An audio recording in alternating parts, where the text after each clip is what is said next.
രണ്ട് ടൈപ്പ് പെയിനാണുള്ളത്. ഒന്ന് the pain of discipline, രണ്ടാമത്തേത് the pain of regret. Pain of discipline എന്ന് പറയുമ്പോൾ ഇപ്പോൾ റമദാൻ ആകുമ്പോൾ നമ്മൾ കുറേ കാര്യങ്ങൾ പ്ലാൻ ചെയ്യും.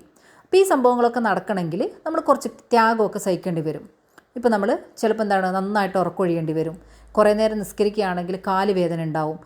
കുറേ നേരം പ്രാർത്ഥിക്കുകയാണെങ്കിൽ നമ്മൾ വേറെ കുറേ കാര്യങ്ങൾ മാറ്റി വെക്കേണ്ടി വരും. കുറേ ആളുകളെ സഹായിക്കണം എന്നാണ് വിചാരിച്ചതെങ്കിൽ ആളുകൾക്ക് വേണ്ടിയിട്ട് നമ്മൾ സമയം കണ്ടെത്തേണ്ടി വരും. അപ്പോൾ ഇതൊക്കെ കുഞ്ഞു കുഞ്ഞു ത്യാഗങ്ങളാണ്. ഈ ത്യാഗമാണ് ഏത് പെയിൻ ഓഫ് ഡിസിപ്ലിൻ എന്നുള്ളത്.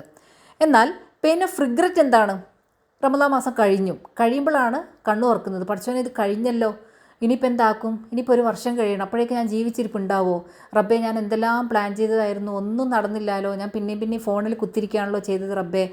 ആ സമയത്തുണ്ടാകുന്ന ഒരു പെയിൻ എന്ന് പറയുന്നത് അത് ഭയങ്കരമായിട്ട് നമ്മളെ ഇടങ്ങാറാക്കും.